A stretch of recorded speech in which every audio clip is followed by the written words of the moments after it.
the topic of today. I want to start with this. We started talking about do more with less, do more with less. There's always this chorus of a encouragement to do more with less resources. But then we turned around and said, how can we do better with less? And I'd like to throw it out to Jason and Rob in terms of what does that mean? What does that mean to you? I can start.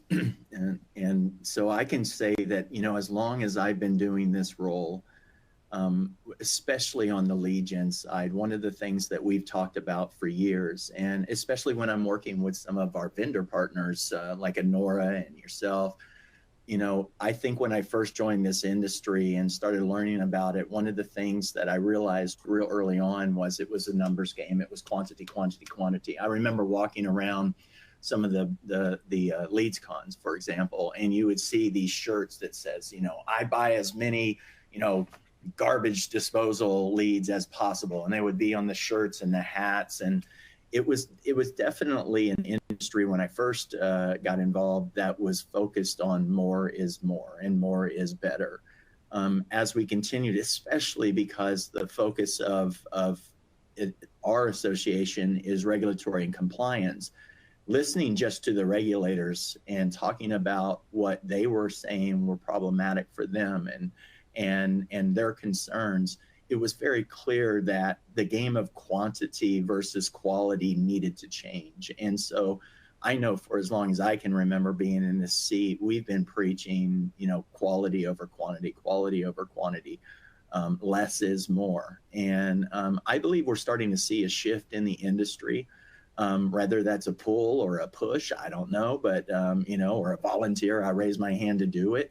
What I can tell you is as a result of maybe all of those, we are seeing more of a focus. Now, whether or not it's actually what we're seeing full scale today, I do know that as the industry continues to mature and navigate through some of these extremely complex regulatory and compliance issues that are facing the industry, I'm seeing finally an acceptance and even an adoption of people who are navigating their back ends to do more with less. And then that becomes a benefit to the consumer because we're not filling the bucket with chum. We're especially like over, and I mentioned to Nora on the ad fraud side of it, if we believe what the numbers are out of, Rich and his team over there, it could be 20, 30, 40, 50, even 60% of the leads that are going through the ecosystem could be false or fraudulent. And so, if that's true, and I do believe that there's some fact behind that, then we must get rid of that chum and focus on those leads that are generated with consent, generated with intent, and generated with some sort of consumer protection mindset behind the scenes. So I've been preaching it. I'm glad to see that the industry's finally adopting it. Once again, I don't know if it's a push or pull, but in general, either way, it works for me. Jason? Well, and the interesting thing when we started looking at this topic too was, I kind of brought this up and said, what I'm seeing a lot from companies across like a crazy wide range of industries, right, and sizes is this mandate of doing more with less on managers, and managers who then end up getting let go and terminated because they still can't do more with less. And then what was interesting was, Rob then said, well, what about doing better with less instead of just trying to do more and just grinding away at it?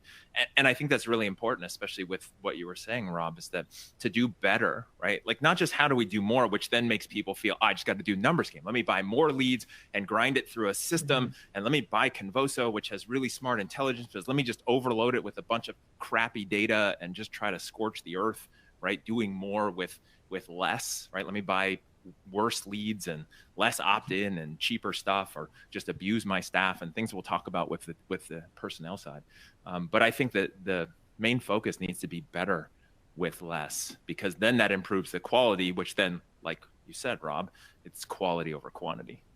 For a higher conversion rate, right? So, I mean, like, when I first started, I think, and I admit this may be, fiction, I have no idea, but, I don't work in a shop, but I remember hearing like 1.5% to 2% conversions. 2 out of 100 is an acceptable conversion. And I think that when you hear that kind of threshold, it's definitely built on a quantity versus quality model, right? And so, yes, maybe the cost per is lower, but what is the real cost of servicing that entire database across the period of time, from a financial side and from a compliance risk side of things as well?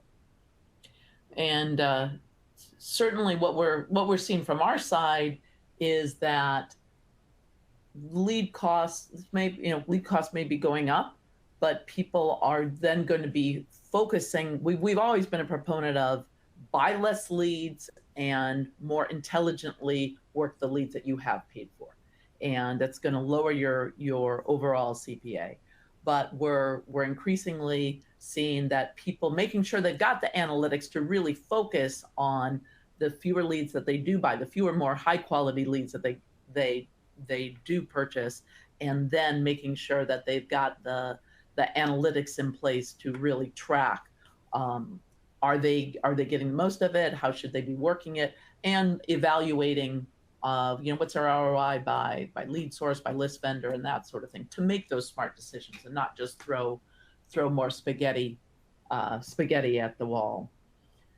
I think the big key is because we're talking about strategies here, right? Not just theories and not just what our hope is for the ecosystem and in the industries, but strategies wise, it's what are the key demographics of those leads that you need to buy? Like, who's a good fit? Reverse engineering your last batch of enrollments and figure out what might be in common and buy more of those. It seems like common sense, but so many companies just fall into the trap of like, let me just buy these 10,000 leads, feed them into the machine, right? Instead of how do I get the right people? And we'll talk about personnel, we'll talk about the team and, and retention on that side. But I think it's so important to focus on how to, buying the right leads, the right data, and then also getting the right type of data running through a system, let's say like Convoso, that your team is good at dealing with. Some teams are built around, inbound, some are outbound, some are outbounding on web forms, some, co-reg type stuff that's, TCPA compliant. So you got to know what your shop is good at and then just, feed them the quality that works. Okay, great. That's a tough question down there, Thomas. We'll try to get to that. I can't play favorites, so I will give you the answers that I know, and I mean I only know because I've heard the people tell me that they're good. But I'll address that. But one of the things I want to address before we move on is, as a marketer, where I've been a marketer longer than I've been probably any other real profession that I've done. I remember there was a shift back in the 90s to where we saw CMOs being replaced with CI or CTOs. And a reason for that was the art and the right side of the brain side of what we do on the marketing side is I wouldn't say inconsequential to the outcome of conversion, but what I would say is it became more important to focus in on the data. And what we saw was some of these marketing teams being led by data-driven mindsets.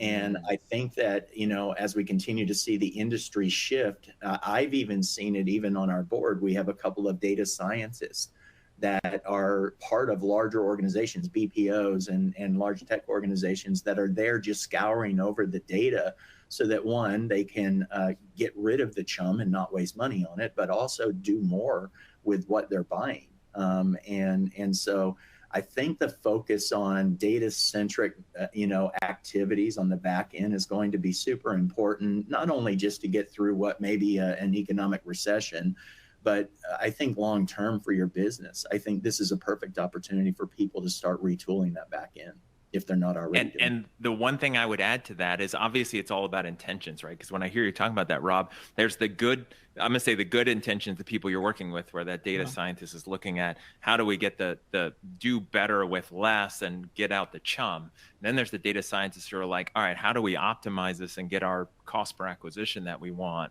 at scale, forgetting the human side and forgetting everybody that's involved. So I think it's important to make sure you're pointing that at the right compliant part, And which is obviously another topic for us. I think we'd be And remiss. moving- And sorry about this, Lisa, but real quickly, because my brain forgets things. But I think, and we'll touch on this probably later, AI is poised to play a huge role in some of this, I think, as the industry progresses. At Medicarians yesterday, I know in the group that I was with, 30 or so people, the focus on AI kept popping up, and we can't ignore it, especially with the chat GPTs and the type of things that businesses are looking to. I know that Carmeet, one of our board members from NICE, she's been tasked for the last 2 months of developing AI chat GPT type solutions from a data scientist side of things. So we're going to see a real push for this, I think, as we continue to evolve. Sorry. Right. Lisa. No, I think that's absolutely true from across the board in terms of how, ordinary everyday tasks, how can you take out the repetitive and in some cases not so repetitive and have them be harnessed by whether it's intelligent virtual agents, conversational AI, other, intelligent QA, that sort of thing. Right. So I think we'll have time to delve into that more in one of our future points. But I wanted to, we've talked a little, we've danced around compliance, and it is becoming an ever increasingly complex regulatory environment. And it's the stakes are high. This is something that really companies need to embrace, and both for the good of the consumer and for their own bottom line. And so in terms of thinking about that, what strategies are there for companies to manage, manage compliance and doing all the things that they need to do to check the box and operate successfully and in a compliant way? Should I take it since I yes since I run a compliance organization? Yes. Look, I remember yesterday, once again, I'm going to go back to this meeting because it was so fresh on my mind, talking about, in insurance, there may be a CMS proposed rulemaking that's coming down that, had the industry looking at, okay, what are our reactions going to be to this? How do we deal with this? How will we retool our businesses? And what happened was there may have been a slight reprieve on what the industry thought may be coming. But it was talked about yesterday that if we were to think that that reprieve were to be a long-term expectation on our behalf, we'd be naive, because as we all know, the industry, especially on the lead gen side, is gearing up for comments on the notice of proposed rulemaking from the FCC, where we're dealing about what the definition of express written consent and consent in general is going to look like, and then how the marketing partners fall into that. I think people get tunnel vision by thinking that, oh, well, this is the fight today. If you were to pull the microscope off of just even the two that I just talked and include the states and include the federal and include, everything else that's going on, what we're seeing is a constant, steady drumbeat that the need and requirement to be more consumer friendly in our actions are required. There isn't an option any longer for you to abuse consumers, operate in that dark gray. Those aren't going to be allowable anymore. And it's not just from you making a choice. I think what we're going to see are carriers becoming an obstacle for bad behavior. We're going to see technology starting to block. I mean, I know you guys always look for those types of activities and flesh that out and root it out and get it out when you start seeing abuse of the platform. And so, and whether or not this is, a lull or waiting period, we have to be operating like the business today is going to be regulated and going to be thrown with legislative action until we start showing as an industry that we're capable of protecting the consumer and providing the choice that a consumer really should have. The nice thing about it is that we're surrounded by a lot of companies who are trying to figure it out and get it right. both from the technology side of it and both from the provider side of it.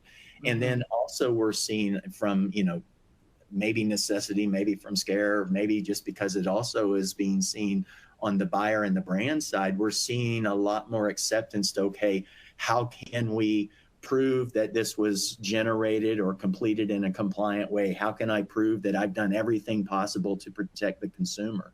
And so consumer choice is going to be paramount from a regulatory compliance standpoint.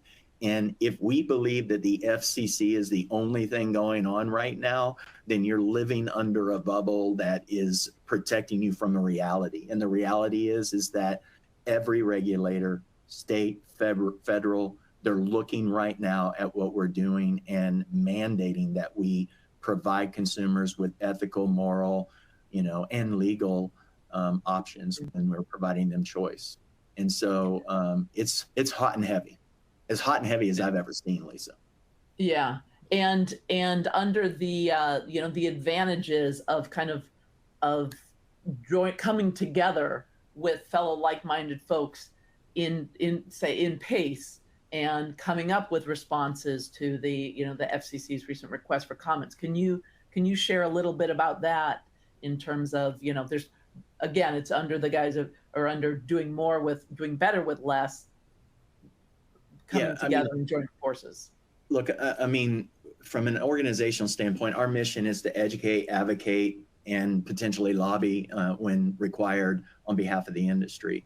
And the education is ongoing, just like these webinars where we're coming on and trying to help. One of the things that we find with the industry is, yes, we have bad actors. Those bad actors are not members of our organization. They don't want to waste the time, money, or energy pretending they're anything that they're not. They're sitting somewhere and, whether it's in a basement with an old 286 computer, just pressing buttons and dialing, I don't know, but they're not the people who are around our table talking. The people who are around our table talking are really trying to make meaningful efforts in changing the tech on the back end, changing their business flows, eradicating business that doesn't make sense for them. That's something that we've seen across the board is that if you're in a particularly aggressive industry or an industry where you see a lot of regulatory oversight, some companies are deciding to just go out of that vertical or that business. And so I think it's a gut call for everyone. But the one thing I can say is that push or pull, it's heading for every single person in the space. And so it makes sense that if you are not aware of the rules, you have to be plugged into some educational component that will allow you to understand what you're doing wrong. Because I started this and didn't finish it, but what the real problem here is, I believe, is ignorance as much as it is intent. And the ignorance isn't from competency, it's just from a lack of understanding. These laws are so complex. I talked to several companies yesterday that don't have access to internal or external counsel. They're reliant on an organization or these types of webinars and activities to help them understand what their compliance game should be like. And I encourage anyone who's on the call right now that if you feel in your gut that it's okay to do this, I'd really get a professional opinion. I think that even if it costs you a few $1,000s to hire a professional to come in and look at the way that you're operating and look at the things that you've written on your website, the promises that you're making, are you doing the right disclosures and disclaimers? I think that at least is a good starting point for your budget right now. And I think that would help eradicate the mass amount of ignorance that we're seeing that's going on out there that just is like, I didn't know. I didn't know I couldn't call a consumer at 12 o'clock in the morning. Okay. Well, you should have, first of all, but guess what? There are actual rules out there that you can read and educate yourself, even if you don't hire an attorney. That makes a lot of sense. Okay, Jason, over to you. You work with call centers that got a lot of agents. What are the key themes that we need to employ here, the key themes and strategies to really help support more efficient onboarding and training, but not having the quality of the end result suffer? Yeah, so it's one of the biggest things, right? In this kind of market where either companies are doing more with less, right? And we're obviously imploring people to focus on better instead of just more, but it's the same results or more results with less staff. There's also this intersection of where it's hard to hire people, and it has been for a few years, especially depending on your industry, the type of job. You know, people don't love call center jobs. It's not the gateway into something else that it used to be. And sometimes it's really hard, especially within the US, to hire people for this. And so one of the best things you can do is quality over quantity. The classic mode of what I was raised on and seeing in call centers and sales teams, whatever labeled, right? It doesn't have to be, 200 people in a room. It can just be a sales team. Is hire as many people as you can, put them in a room, teach them some stuff, throw them out there. And if they don't succeed, fire them and hire some more. And hopefully you get 1 out of 10, maybe 2 out of 10 to stick more than a few months. And that's terrible for your bottom line. It's terrible for morale, and it's terrible for all the leads. Like Rob's talking about compliance. I love listening to Rob talk about compliance from a regulatory standpoint. And then my brain is always thinking about the human side, which is when your salesperson is on the phone with somebody, them being terrible at their job or unprofessional or untrained or unsupervised could make a marginally questionable lead who wasn't sure if they were pissed, really pissed. Right? Or somebody who feels like it was a bait and switch between marketing and sales, and now they want to go online and blast you or file a complaint. Like I've seen that so many times. And so for me, it's more about better with the team that you have. And so it starts with onboarding. So many companies, they focus on product training. They hire people, they throw them into their training, and they just say, here's what we do, here's what we sell, now go sell it. The problem with that is they're missing two important steps. The first one is actually onboarding. And onboarding to me is getting them to be a part of the company culture. If you're a part of this webinar, if you're watching it now or the replay, make sure your training and new hire curriculum includes onboarding into your company culture. That's your mission, vision, your core values. It's why they're a part of your organization, why the company does what it does. And again, you could be selling something that's a marginal considered purchase, right? It could be some kind of, let's say, lower end insurance product. It doesn't matter. Everyone has to feel a part of something, because when they feel a part of something, as things change, they're okay with change. If you have a change resistant workforce, it's because they literally don't know why they're there and they don't care about the company. They're there for a job. Rob was joking about books and writing stuff, but I actually wrote a chapter for a book, and it's called Marry the Vision, Date the Strategy. I won't go into the details here, but it's really about once your company realizes the vision that the company has. And again, it doesn't matter what you're selling. You could be selling couches. There's some mission and vision that ties everyone together. Once the team is married to the vision, you want them to make sure they date the strategy, which is as the strategy changes, the script changes, the technology changes, the lead source changes, everyone can adjust. So that's a huge part in onboarding. And then the second part is companies only focus on product training. But what they forget is the soft skills. And that's any department. It could be customer service, operations. They're not helping people deal with people. And so make sure to focus on actually training them on the sales part, on persuasion, on dealing with people. Don't just assume that everyone will just know that part or figure that part out. Rob was right in terms of taking notes from these nuggets that you get. Marry the vision, date the strategy. That one I had to write that down. So I have to write them down as well because I can't remember them. Exactly. No, that's fantastic. That's why I write them down as well. I'll look for it in the upcoming book. So, so you invest in a smarter onboarding and training process, but then you've got them on. What are the, under our theme of do better with less, what needs to be done with the limited resources to retain these folks that you've just onboarded and trained and now have on your team? What are the key elements? I will stay on my specific soapbox on this. I mean, I think, one of the biggest things is, again, blasting the companies that do their training in the way that I see so many companies do it, is they think training is a one and done thing. You're literally giving someone product training, you're making them drink from a fire hose, you're assuming they're going to remember anything you told them, and then you're going to send them out on your phone calls, in meetings, in whatever you're doing. And all of it's going to go out the window, especially under live fire, right? Like, you can practice all you want, but once the bullets really start flying, like, everyone's going to go on instinct, and they don't have enough instincts yet because you haven't taught them enough. So continuing education is so important. If you want your team to be better and you want to retain them, which are two different things, then you've got to do continuing education. You've got to take what you train them on and give it to them in nuggets over the next 3 to 6 months, plan it out in advance. There's tons of platforms out there for gamifying this continuing education, where they can get a text every day. They got to answer this question. It's micro learning. There's platforms out there. There's all kinds of cool things that will help the team just get better. And just remember, it's a long game. You don't want turnover. You want long-term. That's how you get better, is when your team is there long-term.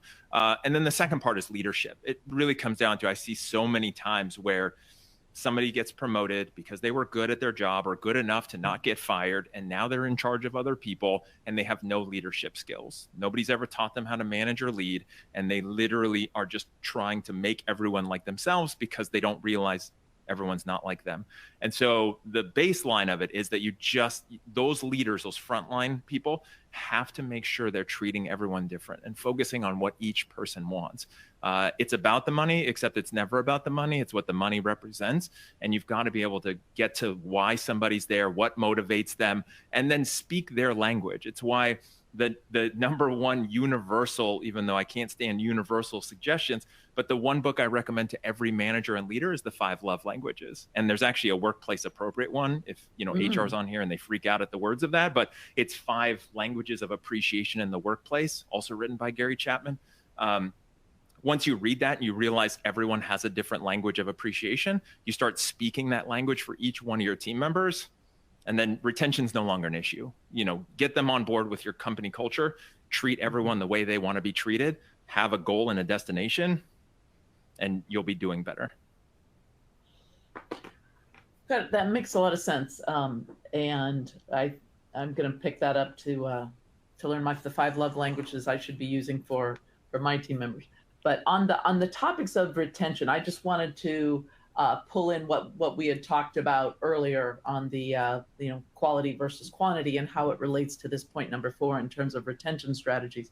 In addition to what you've talked about, what we've found is one of the key things that really helps drive retention, good agent morale, and also greater success is get them good data. If we can empower them, if the customer manager is doing the good job to really pay attention to evaluate what are the list vendors, lead sources, that sort of thing that are providing the ROI, and let's equip the agents with leads that they can be successful on. That's also going to go a long way to help keeping morale. And yeah, retention. I had a client once where it was like co-reg data being fed into a crazy dialer setting, and agents were doing 600 to 800 dials a day to have about 100 pickups, connects every day, to hopefully close 3 sales a day, getting to that like 2% number Rob's talking about. That is brutal for morale, to get hung up and yelled at that many times in order to hopefully close 1 to 3 deals, like have 10 conversations. And again, if you want to turn over your staff, then just, play that game. But can you connect me with that company, Jason? I can. I fixed some aspects of that when I was there. We changed some things, but I will also connect you with them for sure. Yeah, awesome. Okay, that's a great segue. Look, I think Lisa, on this retention thing, obviously it costs more people. It costs more dollars to onboard new people than to keep good people. And so, having a focus on retention here, I think, is important. I mean, it's just so expensive to bring someone in for that first 90 days. And if you can keep someone that's worth reprogramming or retraining to get them optimal, I think that that's really where the investment needs to happen this side. Yeah, that makes a lot of sense. And Jason, what you mentioned the situation in that one call center. That's a great segue in terms of the point number 5, which is similar to our first point. But talk to us in terms of what are your thoughts here in terms of the investment around quality data? Rob, you want to take that one? I'll start with it because one of the things that Joe Laskowski works with us, and he was talking to me the other day about a list acquisition. We had someone, it's amazing. There are companies out there that have every attendee to these major conferences and want to sell you those lists, but they're not those conferences. So, but anyway, he's like, it's only $250 or something. And one of the things that we've had to do in the association, I mean, look, the association isn't impervious to the economy dip.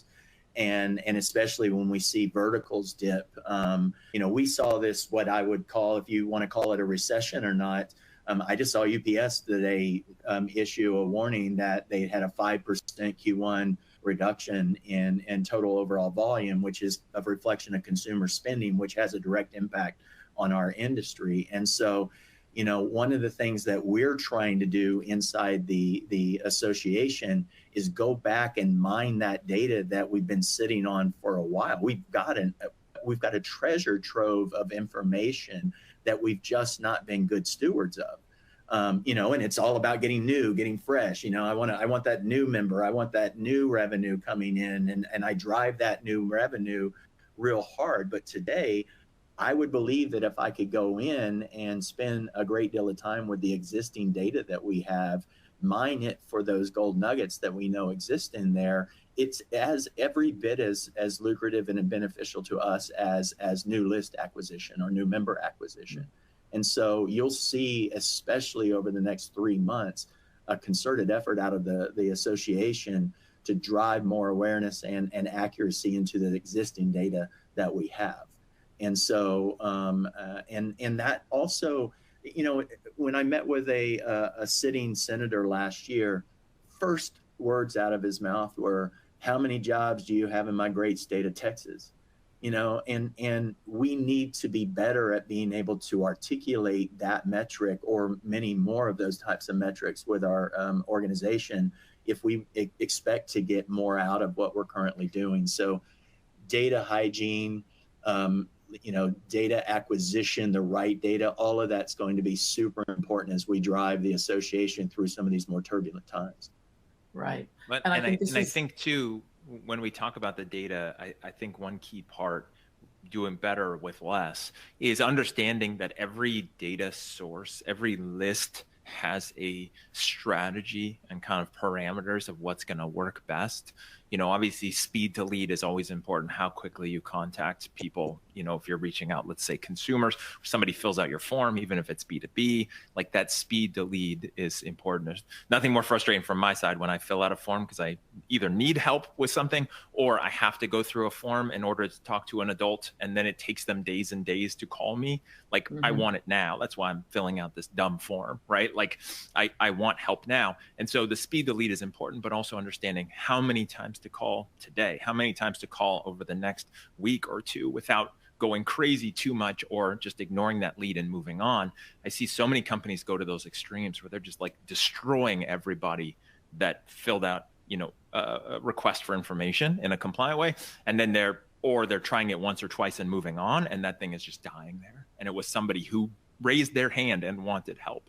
And I think it's key to find that for every source, because every source is going to be different. Yeah. And I think this is what we mentioned before in terms of the use of AI. I think there's an opportunity here to really leverage the power of conversational AI and maximize those leads. Now there's certain regulatory, you can't just take your leads and throw them into a IVA campaign. You need to make sure that there is proper compliance, that they opted in with being reached out to in that way. but if you can leverage it, it's also what the consumer wants to connect on a channel of their choice. It may be voice, it may be text, maybe chat. And so if you can reach out to them with an omni-channel approach, reach out to them and attempt to say set up a call at a time of their choosing, you're going to be able to leverage those leads at a more cost-effective way. So let's see, looking at the time, let's move on to number 6, which is we've talked about leveraging the data. We've talked about agents themselves. Now let's kind of raise it up to the management team level. What are the thoughts there? And Jason, do you want to take a crack at this one in terms of how managers within lead gen call centers should be thinking about approaching it?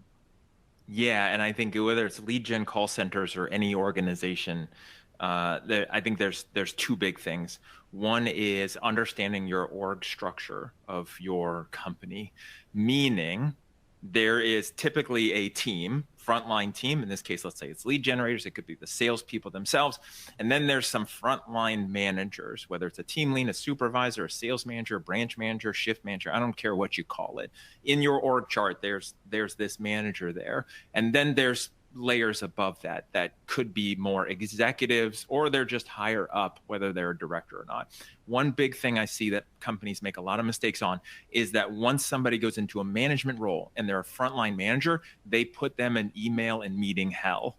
They are burdening them with emails, with messages, with meetings, with all kinds of stuff that take them away from their team and basically mean they're not there to support their troops. And then their troops are going to get slaughtered on the battlefield, right?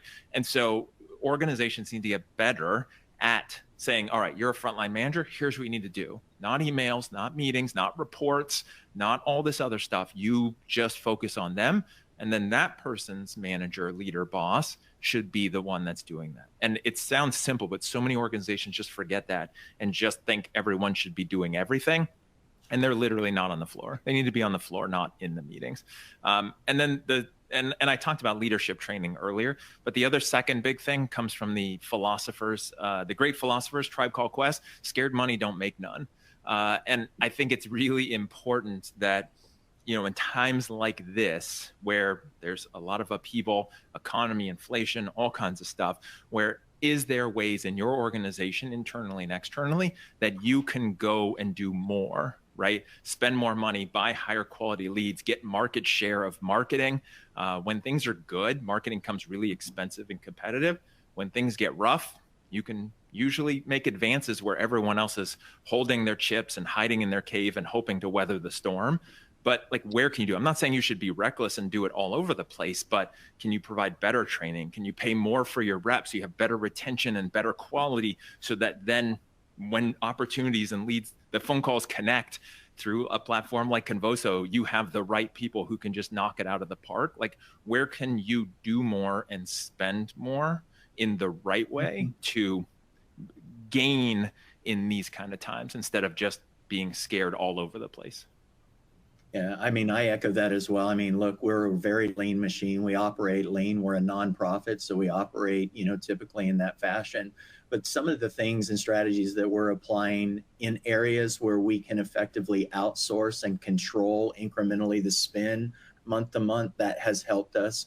We've eradicated bloat. And when I say bloat, I even at home, I was going through my personal checking account and I was like, what is this $19.99 a month that I didn't know I was spending for the last 3 years, right? And I never used the product, but it just became bloat in my monthly spend. And so I'm going through the P&L and I'm looking at every single transaction and eradicating any kind of duplicity and anything that's just obsolete or not required at this point. And then we're automating every area of the organization, because I believe that the time is as much a precious resource as the revenue coming in. And so if we can do better with each one of those resources and get more out of them, then we are better with less. And so, we're renegotiating when we're up for a renewal on something. and unfortunately we're seeing prices go up. And so this is a battle where we're kind of trying to contain and control, but it's just a game that we'll continue to play as long as we need to play it. And we're getting very agile as we continue to go through this. What I believe the outcome of that is that whenever the economy and inevitably will bounce back to whatever, everyone feels comfortable with, we're going to be a much, much more efficient machine at the other side of that than we ever were. So sometimes I love these dips, because I think they really create opportunity for those organizations that are willing to roll up their sleeves and do the things necessary to do it. That's great. That's great tips. Got one question, but I wanted to comment on the scared money. Another great quote by our own Jason Cutter. One thing that we found in a downturn, people pull back on advertising, and those that do have a greater share of mind there. And similarly, what we've found is a lot of our companies that are doing outbound marketing, outbound dialing, they said, now a lot of people, there's maybe less people doing that, and through all the a lot of the regulations, they are trying to clamp down on all the illegal robocallers, but they said, boy, it's great. People have become increasingly likely to pick up the phone because there's less garbage out there, and there's less people out there just calling. So got a call from Elifin, and that's what campaign exactly do Convoso working on? So Convoso is a contact center software supporting outbound dialing as well as other channels, including SMS, and it's about to relaunch our own conversational AI product. So I'm not sure if that answers your question. If you could, if not, please include another question, or we're happy to follow up with you afterwards. I mean, Lisa, Convoso has constantly been retooling the product to gain efficiencies. I remember talking about the efficiencies of the back end, and we had webinars with Nima and talking about this. So you guys are on the forefront of strengthening the products so that people are doing more with less. And exactly. And so, big fan of the development on the back end through Bobby and his team. And so, you guys are on the forefront of leading the charge of putting tools in the hands of this industry that can, one, be compliant, and two, do more with less. And so, I mean, I applaud you guys and what you're doing. So, I know I'm on your call, but it's the truth. We don't see a lot of companies out there investing as much money and time as you guys are in building the back end for that recession-proof economy, right? I mean, I love the back end of what you guys are doing and the direction of the company. No, thank you. Yes, we're always looking at, what do we need to tweak to, improve either one of the three efficiency buckets, either improve agent efficiency, lead efficiency, or the manager efficiency.